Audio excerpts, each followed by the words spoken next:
ದಾವಣಗೆರೆ ಜಿಲ್ಲೆ ಹೊನ್ನಾಳಿ ತಾಲೂಕಿನಲ್ಲಿ ಹೊನ್ನಾಳಿ ನಗರದಲ್ಲಿ ತಾಲೂಕಾ ವೀರಶೈವ ಪಂಚಮಸಾಲಿ ಸಮಾಜದ ವತಿಯಿಂದ ಪ್ರತಿಭಾ ಪುರಸ್ಕಾರ ಹಾಗೂ ನಿವೃತ್ತ ನೌಕರರಿಗೆ ಸನ್ಮಾನ ಸಮಾರಂಭ. ಈ ಸಮಾರಂಭದ ದಿವ್ಯ ಸಾನ್ನಿಧ್ಯವನ್ನು ವಹಿಸಿದಂತಹ ಈ ಜಗತ್ತಿನಲ್ಲಿ ಪ್ರತಿ ವರ್ಷ ಭಾರತದಲ್ಲಿಯೂ ಸಹ ಯೋಗ ದಿನಾಚರಣೆಯನ್ನ ಮಾಡಬೇಕು ಅಂತ ಹೇಳಿ ದೇಶದ ಪ್ರತಿಷ್ಠಿತ ವ್ಯಕ್ತಿಗಳಿಗೆ ಮಾರ್ಗದರ್ಶನವನ್ನು ಮಾಡಿದಂತಹ ನಮ್ಮ ಹೆಮ್ಮೆಯ ನಮ್ಮ ಸಮಾಜದ ಶ್ರೀ ಶ್ರೀ ಶ್ರೀ ಪಂಚಮಸಾಲಿ ಜಗದ್ಗುರುಗಳಾದಂತಹ ವಚನಾನಂದ ಮಹಾಸ್ವಾಮಿಗಳ ಪಾದಾರವಿಂದಗಳಲ್ಲಿ ದೀರ್ಘದಂಡ ನಮಸ್ಕಾರಗಳನ್ನು ಸಲ್ಲಿಸುತ್ತಾ ಈ ಸಭೆಯ ಅಧ್ಯಕ್ಷತೆಯನ್ನು ವಹಿಸಿದಂತ ವೀರಶೈವ ಪಂಚಮಸಾಲಿ ಸಮುದಾಯದ ಅಧ್ಯಕ್ಷರಾದಂತ ವೀರಣ್ಣನವರೇ, ನಮ್ಮ ಹಿರಿಯರು, ಮಾರ್ಗದರ್ಶಕರು, ಸಮಾಜವನ್ನು ಕಟ್ಟಿ ಬೆಳೆಸಿ ನನ್ನಂತೆಯೇ ಪ್ರತಿಷ್ಠೆಯ ಸ್ಥಾನಮಾನಗಳಿಗೆ ಹೋಗಲಿ, ಇಲ್ಲ ದೊಡ್ಡ ಸೌಕಾರ ಆಗಲಿ ಅನ್ನಂತ ಮಹಾರಾಜೆಯನ್ನ ಪಂಚಮಸಾಲಿ ಸಮಾಜಕ್ಕೆ ಕೊಡ್ತಕ್ಕಂಥ ಹಿರಿಯರಾದಂತಹ ಖ್ಯಾತ ವರ್ತಕರಾದಂತಹ ಹರಿಹರ ಪೀಠದ ಧರ್ಮದರ್ಶಿಗಳಾದಂತಹ ಹಿರಿಯಣ್ಣರಾದಂತಹ ಉಮಾಪತಿಯವರೇ, ಇನ್ನು ನನಗೂ ಮಾರ್ಗದರ್ಶಕರು, ನಾನು ಡಾಕ್ಟರ್ ರಾಜ್ಕುಮಾರ್ ಅವರು ಸುಮಾರು 30 ವರ್ಷಗಳ ಪರಿಚಯ. ಅವತ್ತು ಸಮಾಜದ ಸಲುವಾಗಿ ಸಮಾಜ ಬೆಳೆದ್ರೆ ನಾವು ಬೆಳಿತೇವೆ ಅಂತ ಒಂದು ದೂರದೃಷ್ಟಿಯನ್ನು ಇಟ್ಟುಕೊಂಡಂತವರು ಇವತ್ತು ಮುತುವರ್ಜಿ ವಹಿಸಿಕೊಂಡು ಮುಂದಾಳತ್ವವನ್ನು ತೆಗೆದುಕೊಂಡು ಸಮುದಾಯ ಬೆನ್ನು ತಟ್ಟಿ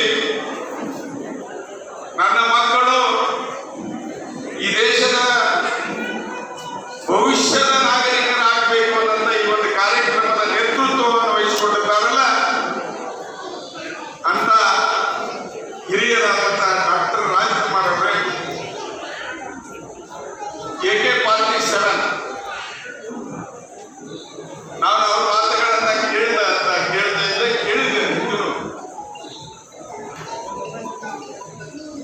ಇದೇ ರೀತಿ ಒಂದು ದೊಡ್ಡ ಸಭೆ ನಡೆದಿತ್ತು. ಆ ಸಭೆಯಲ್ಲಿ ಸೋಮನಗೌಡ ಪಾಟೀಲ್ ಮಾತನಾಡ್ತಾ ಇದ್ರು.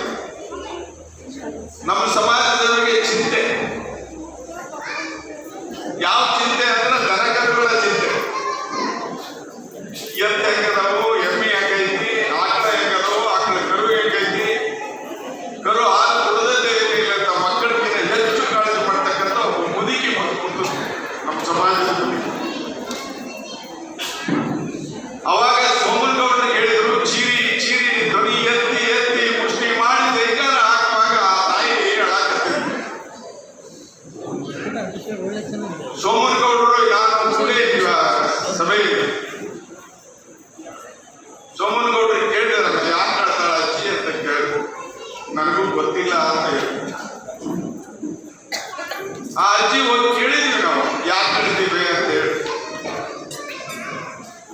ಇಲ್ಲ, ನನ್ನ ಮನ್ಯಾಗ ಒಂದು ಎಮ್ಮೀಕರ ಇದೇ ರೀತಿ ಒದರಿ ಒದರಿ ಒದರಿ ಸತ್ತೋದಪ್ಪ ನೀನು, ಹಂಗ ಆಗಬಾರ್ದು, ನಾವು ಎಚ್ಚೆತ್ತುಕೊಳ್ತೇವೆ, ಸಮಾಜ ಎಚ್ಚೆತ್ತುಕೊಳ್ತೇವೆ ಅಂತ ಮಾತನ್ನ ಆ ಮುದುಕಿ ಹೇಳಿದ್ರ ಇಷ್ಟೆಲ್ಲ ಜನ ಕೂತಂತ ನೀವು ಆ ಚಪ್ಪಾಳೆ ಹೊಡ್ರಿ ಚಪ್ಪಾಳೆ ಹೊಡ್ರಿ ಚಪ್ಪಾಳೆ ಹೊಡ್ರಿ ಅಂತ ಅನಿಸ್ಕೊಳ್ತೀವಿ ಅಂತ ಹೇಳಿದ್ರ ನಮ್ಮ ಜನ ಏನು ಪ್ರಜ್ಞಾವಂತರಾಗಿಲ್ಲ ಅನ್ನೋಂಥದ್ದು ನಮ್ಮ ಚಿಂತೆ. ಕಳಕಳಿ ಇಲ್ಲ, ಕಳಕಳಿ ಮಾಡಿಲ್ಲ ನಮಗೆಲ್ಲರೂ ಚಿಂತೆ.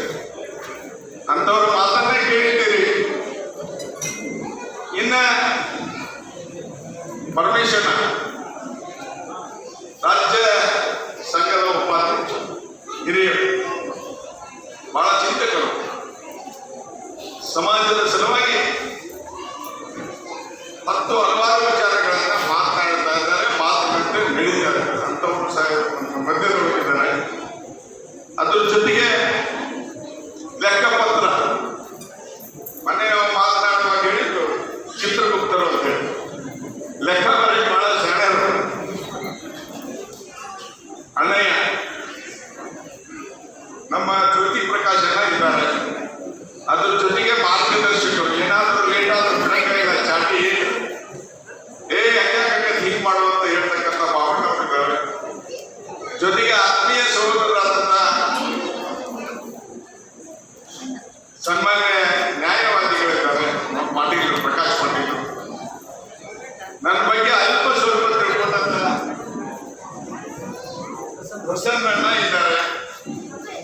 ಬಹಳಷ್ಟು ನನ್ನ ಸಮುದಾಯದ ರಕ್ತ ಸಂಬಂಧಿಗಳನ್ನು ತಪ್ಪಾಗಿಕ್ಕಿಲ್ಲ, ನಾವೆಲ್ಲರೂ ರಕ್ತ ಸಂಬಂಧಿಗಳ ಎಲ್ಲೋ ಒಂದು ಕಡೆ ಆಗ್ತದೆ ಅಂತ ನಾನೆಲ್ಲ ನಮ್ಮ ಸಮಾಜದ ಅಕ್ಕ ತಂಗಿಯರಿಗೆ ಗೌರವಪೂರ್ವಕವಾದಂಥ ಅಣ್ಣ ತಮ್ಮಂದಿರಿಗೆ ಗೌರವಪೂರ್ವಕವಾದಂಥ ನಮಸ್ಕಾರಗಳನ್ನು ಹೇಳಿ ನಾನೇನು ಹೆಚ್ಚು ಮಾತನಾಡಲಿಕ್ಕೆ ಹೋಗೋದಿಲ್ಲ. ತಾಯಂದಿರು ಇಲ್ಲಿ ಕೂತಿದ್ದಾರೆ, ಗೊತ್ತು ಹೊಟ್ಟೆ ತುಂಬಿದವರ ಮುಂದೆ ಹಸಿದವರ ಗೊತ್ತಾಗೋದಿಲ್ಲ ಅಂತೇಳಿ ನಮಗೆಲ್ಲ ಗೊತ್ತಾಗ್ತದೆ. ಊಟ ಆದ್ಮೇಲೆ ಒಂಥರ ಸಭೆ, ಊಟದ ಮೊದಲು ಒಂದ್ಸಲ ಸಭೆ, ಊಟ ಆದ್ಮೇಲೆ ನಿಂತಿ, ಊಟ ಆಗಿನ ಪೂರ್ವದೊಳಗೆ ಚಿಂತೆ. ಯಾರೋ ಒಬ್ರು ನಮ್ಮ ಬಂದವರು ಹೋಗಿದ್ರಂತ ಪರಮಾತ್ಮನ ಹತ್ರ ಗುರುಗಳ ಮುಖಾಂತರ. ತಂದೆ ಒಂದು ಮೊಳ ಹೊಟ್ಟಿ ಕೊಡು ಅಂತ ಕೇಳಿದ್ದು.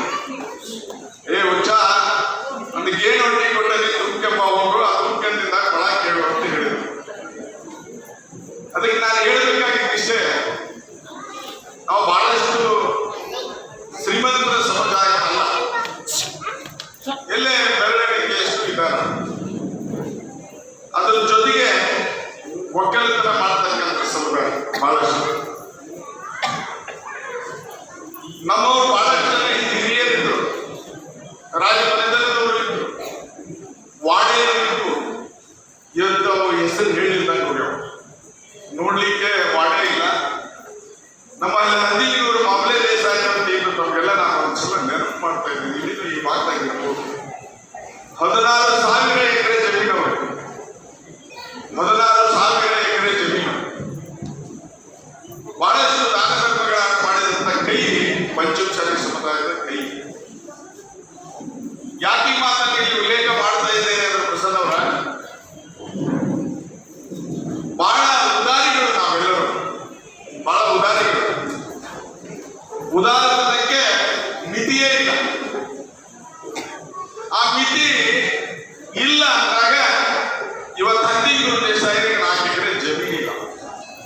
ನಾವೆಲ್ಲ ಲೆಕ್ಕ ಹಾಕಲಿ, ಎಲ್ಲೇ ಒಂದು ಕಡೆ ಕೊಡುಗೆ ದಾರಿಗಳು 16,000 ಎಕರೆ ಜಮೀನು ಇರ್ತಕ್ಕಂಥವ್ರು ಇವತ್ತ ಕನ್ಯಾ ಕೊಡ್ಲಿಕ್ಕೆ ತಯಾರಿಲ್ಲ, ಕನ್ಯಾ ಕೊಡ್ಲಿಕ್ಕೆ ತಯಾರಿಲ್ಲ. ಪಂಚಮಸಾಲಿ ಸಮುದಾಯಕ್ಕೆ ಗಂಡು ಹೆಣ್ಣನ್ನು ಹುಡುಕೋದು ಭಾರಿ ಕಷ್ಟ ಆಯ್ತದೆ. ತಾವೆಲ್ಲ ಅರ್ಥ ಮಾಡಿಕೊಂಡ್ರೆ ಅನಿಸ್ತದೆ ಅಂತ ನಾವು ಭಾವಿಸಿದ್ದೇವೆ. ನಾನು ಓದಲ್ಲಿ ಒಬ್ಬ ನನ್ನ ಹಿರಿಯರು ಒಂದು ಮಾತನ್ನು ಹೇಳಿದ್ರು, ಸಮುದಾಯಕ್ಕೆ ಇವತ್ತೂ ಸಹ 100 ಎಕರೆ ಜಮೀನಿದ್ರೆ 50 ಆಗೈತಿ, 50 ಇದ್ರೆ 25 ಆಗೈತಿ, 25 ಇದ್ರೆ 10 ಆಗೈತಿ, 10 ಇದ್ರೆ 5 ಆಗೈತಿ, 5 ಇದ್ರೆ 2.5 ಎಕರೆ ಆಗೈತಿ, 2.5 ಎಕರೆ ಆದ್ರೆ 1.25 ಎಕರೆ ಆಗೈತಿ, 1.25 ಎಕರೆ ಕುಂಟೆ ಆಗ್ತವೆ. ಕುಂಟೆ ಆಗಿ 1 ಸ್ಕ್ವೇರ್ ಫೀಟ್ಗೆ ಬರ್ತದೆ ಅಂತ ಲೆಕ್ಕ ಹಾಕಿಬಿಡ್ರಿ. ನಾವೆಲ್ಲ ನಮ್ಮವರಿಗೆ ಆ ಕೈ ಮುಗಿದು ಹೇಳ್ತಾ ಇದ್ದೇನೆ, ಮುಂದೊಂದು ದಿನ ನಮ್ಮ ಸಮಾಜದ ಜಮೀನು ಇದ್ದವರಿಗೆ ಈ ದೇಶದೊಳಗೆ ಉನ್ನತ ಸ್ಥಾನದ ಹುದ್ದೆ ದಿನ ನಿಮ್ಮ ಮನೆ ಬಾಗಿಲಿಗೆ ಬಂದು ಅಡ್ವಾನ್ಸ್ ದುಡ್ಡು ಕೊಡ್ತೀನಿ, ಇಂಥದನ್ನ ಬೆಳೆದು ಕೊಡಪ್ಪ ಯಜಮಾನಂತ ಕಾಲ ಮುಂದಿನ ದಿನಗಳಲ್ಲಿ ನಮ್ಗೆ ಬರ್ತದೆ ಅಂತ ಮಾತಾಡ್ತಾರೆ. ಯಾರು ಇಟ್ಟಗಿ ತಿನ್ನಂಗಿಲ್ಲ, ಯಾರು ಕಡಿ ತಿನ್ನಂಗಿಲ್ಲ, ಯಾರು ಸಿಮೆಂಟ್ ತಿನ್ನೋದಿಲ್ಲ, ಯಾರು ಕಬ್ಬಣ ತಿನ್ನೋದಿಲ್ಲ. ತಿನ್ನೋದು ಅನಾನ ತಿನ್ಬೇಕು, ಬೆಳೆದಂತ ರೈತ ಬೆಳೆದಂಥದ್ದು. ಹಿಂದೊಂದು ಕಾಲ ಹೇಗಿತ್ತಲ್ಲ, ಆ ಮುಂದಿನ ದಿನಗಳಲ್ಲಿ ಬರೋದು ನಮ್ಮ ಗುರುಗಳ ಆಶೀರ್ವಾದದಿಂದ 100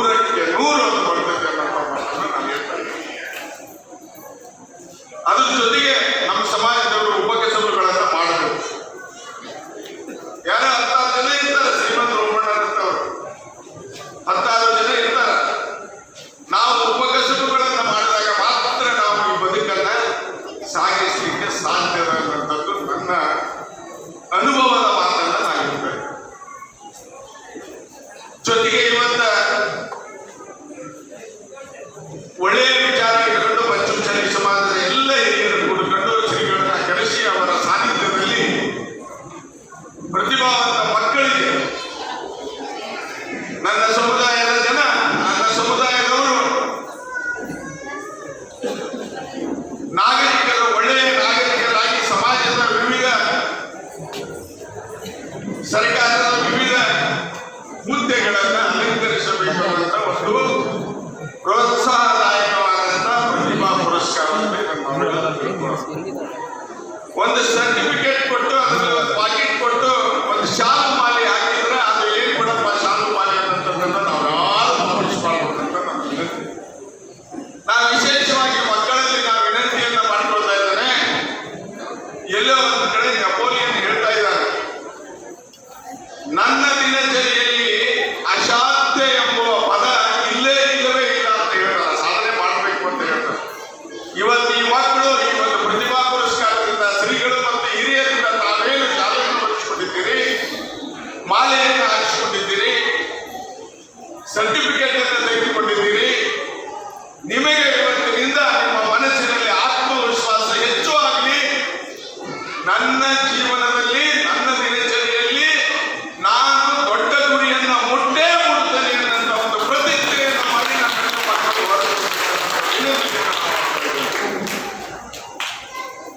ನಾವು ಗಡುಬಡದಿಂದ ಬಂದಂತವ್ರು ಇವರು ಹೇಳ್ತಾರೆ, ಸಾಧನೆ ಅನ್ನೋದು ಅದಕ್ಕೆ ಬಹಳ ಎತ್ತರಕ್ಕೆ ಹೋಗ್ತದೆ. ಸಾಧನೆಗಳನ್ನ ಕರೆದು ಸನ್ಮಾನ ಮಾಡ್ತಾರ ಅಂತ ಹೇಳಿದ್ರೆ ಸಾಧನೆ ಬಹಳಷ್ಟು ವರ್ಷಗಳ ಸಾಧನೆ. SSLC ಒಳಗೆ 100 ತಗೊಂಡಿರಿ ಅಂತ ಹೇಳಿದ್ರೆ ನನಗೆ ಸಮಾಧಾನ ಇಲ್ಲ. PUC ಒಳಗೆ ನೀವೆಲ್ಲ 100 ತಗೊಂಡ್ರಿ ಅಂದ್ರೆ ನನಗೆ ಸಮಾಧಾನ ಇಲ್ಲ. ನಾನೆಲ್ಲ ತಂದೆ ತಾಯಿಗಳಿಂದ ಹೇಳ್ತಾ ಇದ್ದೇನೆ, ಅವ್ರ ಬಾಲಕರಿಗೆ ಹೇಳ್ತಾ ಇದ್ದೇನೆ, ನನ್ನ ಮಗಳು ನನ್ನ ಮಗ SSLC ಒಳಗೆ PUC ಒಳಗೆ 100 ತಗೊಂಡನ ಅಂತಂದ್ರು ಕಡಿಮೆನ. ಏನ್ರಿ ಮತ್ತೆ 100 ತಗೊಳಕಾಗತ್ತೆ, ನೀನು 105 ತಗೊಂಡ ಮತ್ತೇನು ತಗೋಬೇಕು ಅಂತ ನೀವು ಪ್ರಶ್ನೆ ಮಾಡಿದ್ರೆ ಹಲವಾರು ವಿಧದಲ್ಲಿ ಇವತ್ತು ನಾವು ಹೊರಗೆ ಜಗತ್ತಿಗೆ ನೋಡಬೇಕಾಗಿದೆ. ಮತ್ತೊಂದು ವರ್ಷ JEE, ನೀಟು ಇಂಥವಕ್ಕೆಲ್ಲ ಬೆಂಗಳೂರು, ದಾವಣಗೆರೆ, ಹುಬ್ಬಳ್ಳಿ, ಧಾರವಾಡ, ಬಿಜಾಪುರ ಇಂಥ ಸಂಸ್ಥೆಗಳಿಗೆ ಕಳಿಸ್ಬೇಕಾಗ್ತದೆ. ಅದಕ್ಕೆ ನಾನು ನಿಮ್ಗೆಲ್ಲರಿಗೂ ವಿನಂತಿಯನ್ನು ಮಾಡಿಕೊಳ್ತಾ ಇದ್ದೇನೆ, ಗುರಿ ಮುಟ್ಟಾಕ ಮನೆಯಲ್ಲಿ ತಂದೆ ತಾಯಿಗಳು ಬಹಳಷ್ಟು ಪ್ರಾಮುಖ್ಯತೆಯನ್ನು ವಹಿಸಿಕೊಳ್ಬೇಕಾಗ್ತದೆ. ಆ ಪ್ರಾಮುಖ್ಯತೆಯನ್ನು ನನ್ನ ತಂದೆ ತಾಯಿಗಳು ಸಂಸ್ಕಾರಯುತ ಮಕ್ಕಳಿಗೆ ಸಂಸ್ಕಾರವನ್ನು ಕೊಡಬೇಕು ಅನ್ನೋದು ನನ್ನ ಕಳಕಳಿ. ಆ ಕಳಕಳಿಯಿಂದ ತಂದೆ ತಾಯಿಗಳ ಮಕ್ಕಳು ದೇಶದ ಉನ್ನತ ಸ್ಥಾನಕ್ಕೆ ಹೋಗೋದಕ್ಕೆ ತಡ ಆಗಲಿಕ್ಕಿಲ್ಲ ಅಂತ ನನ್ನ ಭಾವನೆ. ನಮ್ಮಲ್ಲೇ ಒಬ್ಬರು ಹುಡುಗರು ಶಿಕಾಗೋದೊಳಗೆ ಮೊಟ್ಟೆಬೀಳೂರು ಅಂತ ಬೆಳಗ್ಗೆ ತಾಲೂಕು ಮೊಟ್ಟೆಬೀಳೂರವರು ನನ್ನಲ್ಲೇ ಬಂದು ಒಂದು ಕಾರ್ಮಿಕ ಕೆಲಸ ಮಾಡ್ತಾರೆ. ನಾನೇ ನಮ್ಮ ಬಿಲ್ಡಿಂಗ್ ಒಳಗೆ ಒಂದು ರೂಮ್ ಕೊಟ್ಟಿದ್ದೆವು ಇರಾಕ. ಬರ್ತಾ ಬರ್ತಾ ಬರ್ತಾ ಬರ್ತಾ ಸ್ಟಾಫ್ ಕಂಡು ಕೆಲಸ ಮಾಡಾಕಿದ್ದೆ.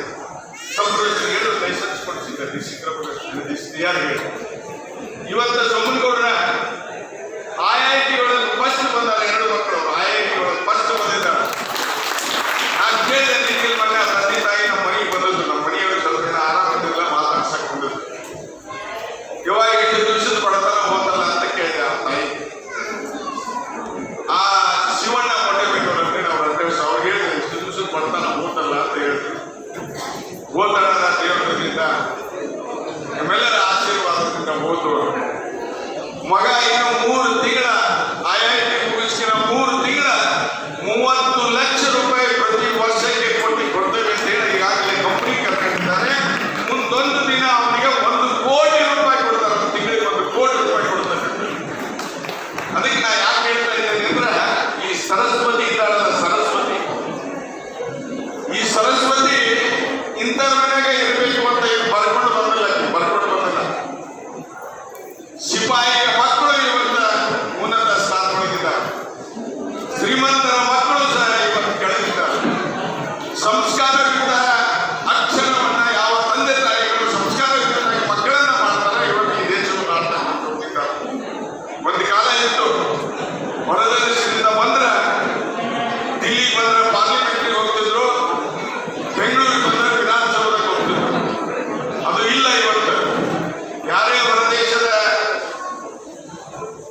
ಅತಿಥಿಗಳು ಬಂದರೆ ಇವತ್ತು IT BT ಕಂಪ್ನಿಗೆ ಹೋಗ್ತಾರ ಅಂತ ನಾವೆಲ್ಲರೂ ನೆನಪನ್ನ ಇಟ್ಕೊಳ್ಬೇಕಾಗಿದೆ.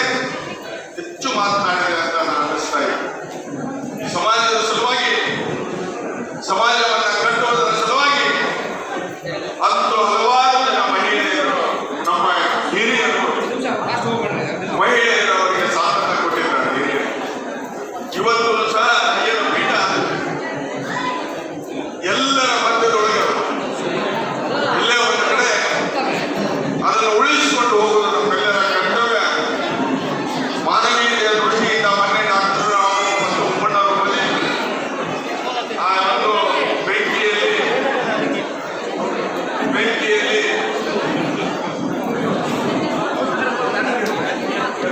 ಈ ಬಂದಿದ್ದಾರೆ ಅವ್ರ ಮನೆಗೆ ನಾವು ವಿಸಿಟ್ ಮಾಡಿದ್ವಿ, ಹೋಗಿದ್ವಿ. ಹೋದಾಗ ಅವರ ಮನೆಯನ್ನ ನೋಡಿದ್ವಿ ನಾವು. ಒಂದೇ ಸಣ್ಣ ಮನೆಯೊಳಗೆ 3-4 ಕುಟುಂಬಗಳು ವಾಸವಾಗಿವೆ. ಎಷ್ಟು ಬಡತನ ನಮ್ಮಲ್ಲಿ.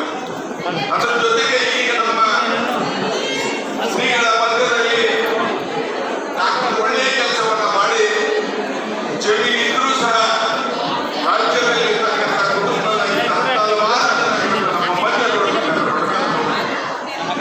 ಅಂತ ಕುಟುಂಬಗಳಿಗೆ ನಮ್ಮೆಲ್ಲರ ಮಾನವೀಯತೆ ಅದು ಇರಬೇಕು ಅನ್ನೋದು ನಮಗೂ ಸಹ ಕಳಕಳಿ ಇದೆ. ಅದಕ್ಕೆ ನಾನು ನಮ್ಮ ಶ್ರೀಗಳ ಪಾದಗಳಿಗೆ ಅರ್ಪಿಸ್ತಾ ಇದ್ದೇನೆ. ನನ್ನ ತಾಯಿ ಮಲ್ಲಮ್ಮ ಬೇಗೇಶ್ವರದ ಟ್ರಸ್ಟಿನ ವತಿಯಿಂದ ಆ ಕುಟುಂಬಕ್ಕೆ 25,000 ರೂಪಾಯಿಗಳನ್ನು ಸಹ ನನ್ನ ಟ್ರಸ್ಟಿನ ವತಿಯಿಂದ ಕೊಡಬೇಕಂತ ಮಾತನ್ನ ಹೇಳಿ ನಾನು ಬಹಳ ಮೊದಲೆಲ್ಲ ಹೇಳ್ತಾ ಇದ್ದೇನೆ.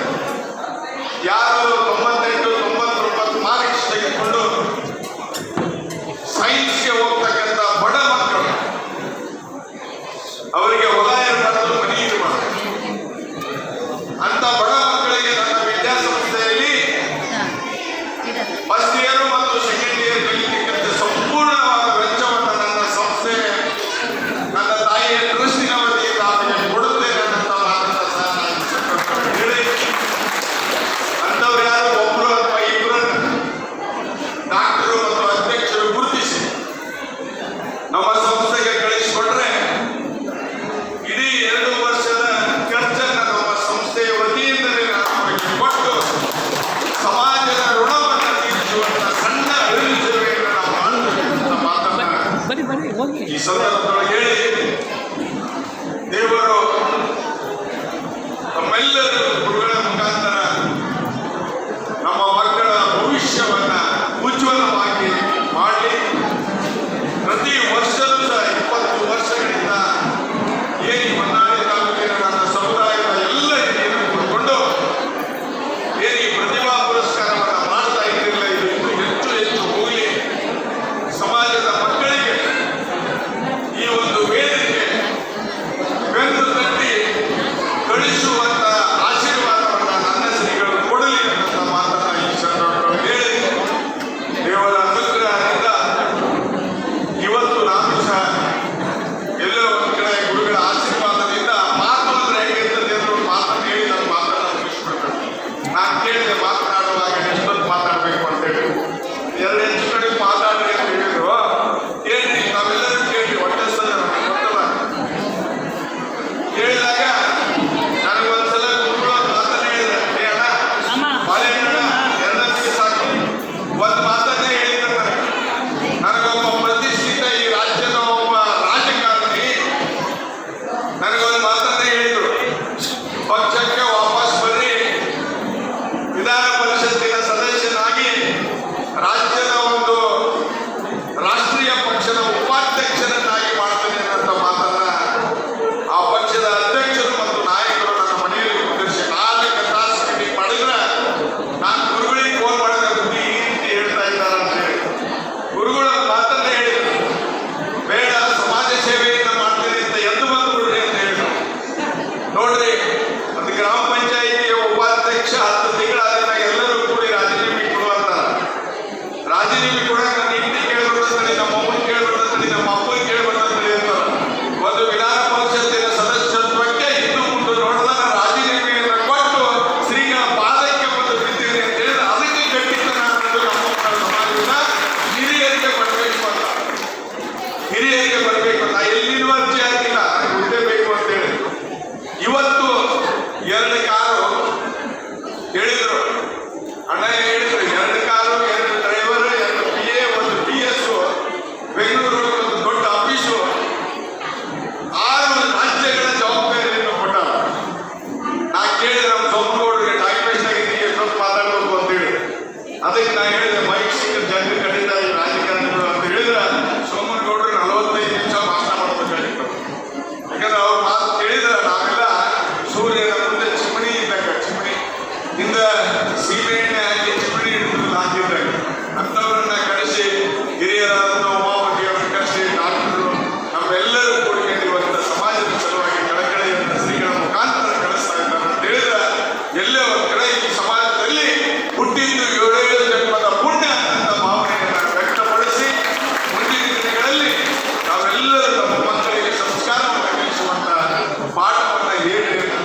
ಸೋಮಣ್ಣ ಪಾಟೀಲ್ ಹೇಳ ಒಂದು ಸಂಸದ ಸದಸ್ಯತ್ವ ಅಭಿಯಾನ ಸುಮಾರು 2023-24 ಸಾಲಿಗೆ ಕನಿಷ್ಠ 30,000 ಸದಸ್ಯರು ಮಾಡೋದು.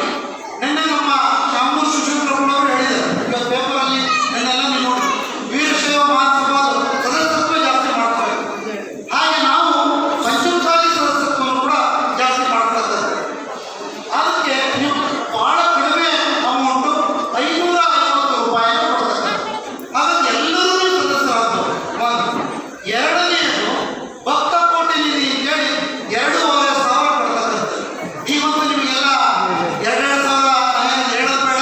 ಅದು ಒಂದು ತಿಂಗಳು ನೀವು ಅದನ್ನ 500 ಸೇರಿಸಿ ಒಂದು ತಿಂಗಳನ್ನ ನೀವು 2,500 ನೀವು ಮಠಕ್ಕೋಸ್ಕರ ಭಕ್ತ ಕೋಟಿ ನಿಧಿ ಕೊಡ್ತಕ್ಕಂಥದ್ದು.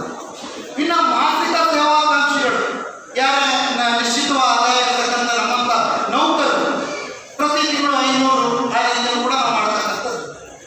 ಇನ್ನು ಇದಕ್ಕೂ ಮೀರಿ ನಮಗೆ ಶಕ್ತಿ ಇದೆ ಅನ್ನೋರು ಪೀಠದಲ್ಲಿ ಅನ್ನದಾಸೋಹ ನಿಧಿ ಇಂತ ಮಾಡಿದರು.